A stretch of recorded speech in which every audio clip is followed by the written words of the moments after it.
estudante! Seja bem-vindo ao Se Liga na Educação. Nessa semana de acolhimento do ciclo 4, para que você possa fazer uma boa transição do PET 3 para o PET 4, nossos professores elaboraram teleaulas especiais a partir das principais dúvidas que recebemos ao longo dessas semanas.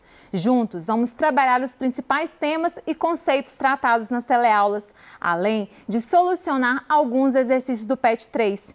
Esse é um momento importante para a fixação do que foi visto e de introdução para os conteúdos do PET 4.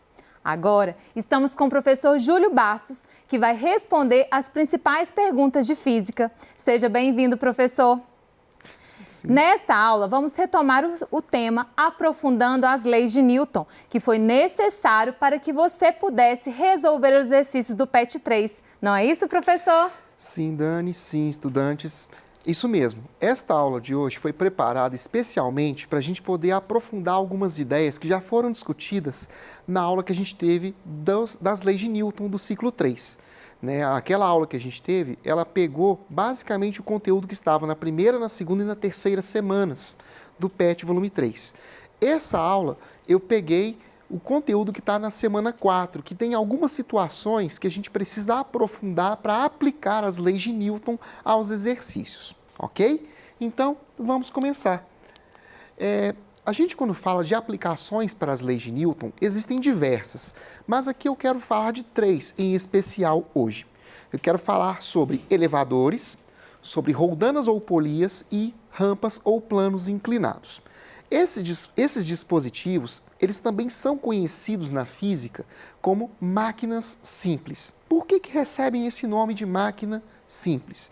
São dispositivos que foram criados pelos seres humanos para poder simplificar tarefas que eram feitas apenas usando o próprio corpo.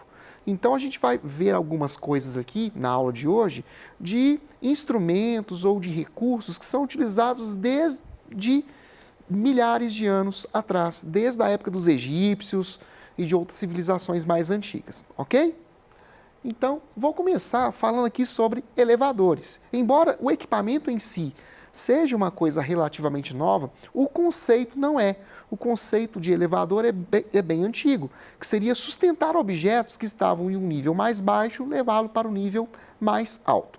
Só que eu quero trazer uma coisa interessante em relação aos elevadores. Muitas vezes eu recebo as perguntas e uma delas sempre chama muita atenção, que é como que funciona uma balança. A balança mede o quê, afinal de contas, gente? Ela mede massa, mede peso, mede alguma outra coisa que não seja uma ou a outra. O que você acha, Dani? Balança mede o quê? Eu acho que é o peso. Não, a massa. A massa? O peso, tá vendo? Gera bastante dúvida isso, tá, gente? E é uma dúvida que eu vou esclarecer hoje nessa aula com o exemplo do elevador, tá? Ótimo. Seguinte, galera. Vocês já perceberam que quando você entra num elevador e vai, por exemplo, aperta o botão para ir para o 8º andar de um prédio, no início da subida você tem uma sensação de que seu corpo está ficando mais preso ao chão? Já teve essa sensação também, Dani? Quando faz assim, parece que o elevador está subindo, ou quando está chegando no andar de destino faz assim. Verdade. Isso acontece por quê, pessoal? Por causa da inércia. Inércia, só para a gente lembrar, pessoal, tem a ver com a primeira lei de Newton. O que esse conceito nos diz? Ele diz que um corpo ele tende a permanecer parado ou em movimento uniforme, caso nenhuma força atue sobre ele ou se a resultante das forças for igual a 0. Quando você entra em um elevador, naquele primeiro momento, você está em repouso com todo o conjunto, elevador, cabos e etc. Quando esse elevador inicia o seu movimento de subida, a sua tendência é continuar no ponto que está, analisando o eixo vertical, claro. Então, por isso que a gente tem a sensação de que vai ser empurrado para baixo. Isso acontece quando a gente vai analisar uma balança. Eu quero mostrar para vocês uma coisa interessante. Uma pergunta clássica, como eu disse, é: balança mede o quê? Força, peso ou massa? Na verdade, não mede nenhuma coisa nem outra. Ela mede, na verdade, a força normal. E o que é essa força normal? A gente falou um pouquinho sobre ela na nossa aula também. Quando você tem um objeto apoiado sobre uma superfície, você vai ter uma força feita por essa superfície perpendicular que chamamos de força normal. Ela não tem uma equação pronta que a gente use para calculá-la, mas ela pode, em alguns casos, ser igual ao peso ou igual a uma soma de outras forças que atuam no eixo vertical. No caso do elevador, quando ele começa a subir, eu vou mostrar para vocês um desenho aqui que vai ajudar a gente a compreender um pouco. Imagina que uma pessoa entre em um elevador e carregue com ele uma balança dessas que a gente coloca no banheiro. Não me pergunte por que o cara vai levar uma balança para dentro de um elevador, tá, gente? É só um exemplo para a gente entender, tá? E vamos imaginar, então, que esse elevador ele vai começar a se movimentar para cima, ou seja, ele vai ter uma aceleração vertical para cima.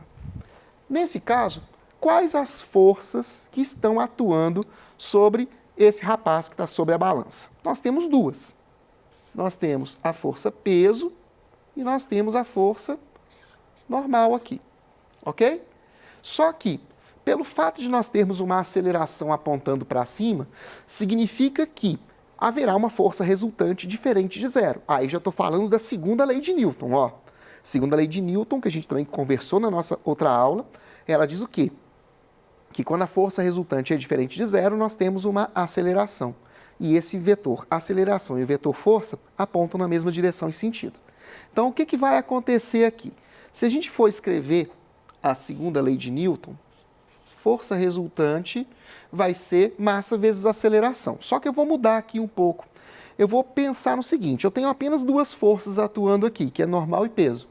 Nesse caso, como a resultante tem que apontar para cima, que é o sentido da aceleração, significa que a normal ela tem que ser maior que o peso, beleza? Então a gente pode fazer isso daqui, ó. Eu posso dizer que é força normal menos peso, ok? Só que força resultante nós também já sabemos que é massa vezes aceleração. Então o que eu vou fazer? Eu vou substituir aqui. Massa vezes aceleração é igual a força normal menos. O peso é o quê? É massa vezes a aceleração da gravidade. Agora eu posso pegar esse pedaço da minha expressão e jogar para o outro lado. Quando eu faço isso, o que vai acontecer? Força normal é igual a massa. Eu já vou adiantar um pouquinho aqui, já coloquei a massa em evidência, vai ficar G mais A. Ou seja, eu vou ter aqui um resultado que é maior do que a aceleração gravitacional, o que vai nos dar uma impressão de que a normal ficou maior que o peso é massa vezes gravidade. É esse o motivo pelo qual a gente sente a balança, sente o corpo fazer assim no início da subida. Tá? Eu coloquei, aqui está escrito no slide um pouquinho diferente, mas é a mesma coisa. Tá? Só que aqui eu coloquei o P em forma de força, que eu já coloquei em forma de massa. Tá? Mas é a mesma ideia. Quando o elevador está começando a subida ou terminando a descida, vale essa primeira imagem aqui, ok? Se eu estiver fazendo o contrário, se eu estiver finalizando um processo de subida ou iniciando um de descida, a gente tem a sensação, sai do lugar aqui, a gente tem uma sensação de que, na verdade, parece que a gente vai voar, vai subir. Acontece porque vai fazer isso daqui, ó, vai ser o contrário. Eu vou ter, na verdade, uma força normal menor do que o peso. Então, eu tenho uma sensação de que meus pés estão querendo sair do chão. Tem um brinquedo que tem em alguns parques de diversão que a gente encontra, que ele usa um conceito parecido com esse daqui, só que numa realidade um pouco mais extrema, que é o Skyfall. Nele, você tem uma situação de queda livre. É como se o elevador tivesse rompido o seu cabo e caísse. Literalmente, parece que você está voando. Essa situação ela é usada, inclusive, por paraquedistas para simular situações de gravidade zero. Não que a gravidade se torne zero, tá, gente? Ela nunca será zero. Mas ele simula uma situação onde a força normal torna-se igual a zero. Então, a gente tem uma sensação de ausência de peso. Isso, na física, tem um nome, chama-se de imponderabilidade. Tá bom? Então, nós podemos até brincar um pouco mais com outras situações aqui, só que eu tenho mais coisa para mostrar para vocês hoje, então vamos seguir. O segundo tipo de máquina simples que eu quero falar hoje são as roldanas ou polias. Elas servem basicamente para quê? Para a gente mudar a direção de aplicação de uma força, de forma a tornar mais simples o processo de levantar objetos. É muito utilizado esse processo em construção civil e também em academia, para alguns aparelhos de ginástica. Existem dois tipos de polia. Nós temos a polia fixa, como o próprio nome já sugere, ela está presa ao teto ou a alguma estrutura, ou a polia móvel, que pode se movimentar, ok? Então, olha aqui, um exemplo de polia fixa. Provavelmente muitos de vocês já viram isso em obras, para o pessoal carregar balde de massa de um andar para o outro, né?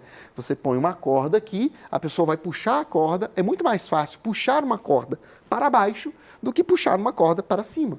Então, por isso que você usa a roldana aqui. Você não está diminuindo o esforço físico necessário para erguer esse balde. Na verdade, a força aqui é a mesma, tá? Só vai mudar o jeito de aplicar a força para ficar mais cômodo, beleza? Já na roldana móvel, não. Na roldana móvel, a coisa é um pouquinho mais complexa. Por quê? Aqui, nós vamos ter uma divisão da força peso que é feita por esse objeto B entre os dois lados dessa corda. Essa polia pode subir ou descer, ok? Isso a gente encontra, como eu disse, em alguns aparelhos de academia, você encontra em guindastes que erguem objetos muito grandes nos portos, em elevadores, você encontra esses sistemas também de roldana móvel. Nesse caso, aí sim, o esforço necessário, ele vai sendo reduzido conforme eu aumento a quantidade de roldanas móveis no meu sistema. Na verdade, cada roldana móvel que eu coloco, eu divido o esforço pela metade. Então, se eu for generalizando, se eu coloco 2 roldanas, metade da metade, são 4 vezes. Se forem 3, metade da metade da metade, então são 8 vezes, e assim sucessivamente. Então, a gente tem uma expressão matemática geral que a gente usa, que é essa daqui. A força que eu vou aplicar no caso de um sistema com roldana móvel vai ser o peso dividido por 2 elevado a n, onde esse n corresponde ao número de roldanas que eu vou ter, roldanas móveis, tá? Que eu vou ter no meu sistema.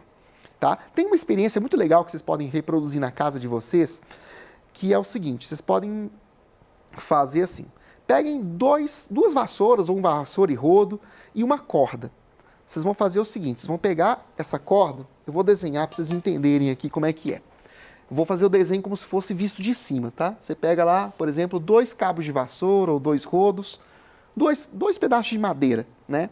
Você vai pegar uma corda, vai amarrar aqui numa delas. E aí você vai fazer isso daqui, ó, como se fosse, vai passando de um lado para o outro, fazendo um zigue-zague aqui. E aí o barato dessa experiência, eu faço muito com os meus alunos na escola, é o seguinte, você dá, por exemplo, umas 4 voltas aqui, ó. Aqui eu dei 4 voltas, tá? Ó, 1, 2, 3, 4. E aí você faz uma brincadeira com alguém na sala. Você pede uma das meninas mais miudinhas da sala, uma menina pequenininha, baixinha, ou um menino pequenininho também pode ser. Pede para ele segurar a corda, para ele puxar a corda aqui. E aqui você pede 2 garotos, um aqui, dos mais fortes, para segurar esses cabos de vassoura. O objetivo dos garotos fortes é o quê? É não deixar os cabos de vassoura chegarem próximos, enquanto o garoto franzino vai puxar a corda do lado de cá. Gente, isso é o maior barato, você vê os meninos fortes quase morrendo lá, juntando os cabos de vassoura, não tem jeito. O menino aqui faz uma força que é multiplicada. Nesse caso, multiplicada por quanto? Por 2 elevado a 4, por 16. Então ele faz uma força 16 vezes maior que os meninos que estão segurando a vassoura. Então, se você faz, dependendo da situação, você vai ter... Eu já tive situação em sala de quebrar o cabo da vassoura, literalmente, tá, pessoal? É muito legal de fazer. Você pode fazer com o cabo de vassoura. Você não tem cabo de vassoura em casa? Você pode fazer uma experiência reproduzindo em miniatura. Pega 2 canetas ou 2 lápis, pega um barbante, faz a mesma coisa aqui e tenta uma pessoa segurar assim, para não deixar os lápis chegarem juntos, e o outro puxando. Dá no mesmo efeito. É muito legal de fazer, sugiro quem tiver material em casa, esse material é fácil de usar, barbante ou linha de varal, vocês podem usar, só cuidado para não se machucarem, porque geralmente quem está segurando o cabo de vassoura acaba ou caindo ou escorregando, então fiquem espertos para não se machucar, tá, gente? São experiências que você pode fazer em casa com material de baixo custo. Bom, o terceiro e último exemplo que eu quero mostrar para vocês são os chamados planos inclinados ou rampas. Eles foram utilizados desde a antiguidade na construção das pirâmides, por exemplo, para levar aqueles blocos de pedra que pesavam dezenas de toneladas. Eles não tinham elevadores, não tinham guindastes, eles tinham que usar a engenharia que era disponível naquela época. Então, era fazer o quê? Rampas. Rampas e colocando por baixo dessas pedras toras de madeira para ir rolando esses blocos de pedra até o nível mais alto para poder fazer a construção. Isso serviu não só para as pirâmides do Egito, tá, gente? Serviu para muitas outras construções feitas na antiguidade. Hoje em dia, as rampas não são usadas com esse objetivo básico, mas são usadas em muitas outras questões. Por exemplo, quando falamos de acessibilidade para um deficiente físico, para ele poder sair de um andar ao outro num prédio, você não tem uma rampa para um cadeirante? A rampa, ela justamente vai ser usada para poder diminuir o esforço necessário para eu sair de um nível inferior até um nível superior. A mesma coisa acontece em algumas lojas, em departamento de carga e descarga. Quando um caminhão para descarregar mercadoria, você tem uma rampa. Ou numa loja, num shopping ou num supermercado maior, você tem rampas para ter esse acesso, para levar essas cargas por esses corredores com menor esforço. Por que o esforço nesse caso é menor, gente?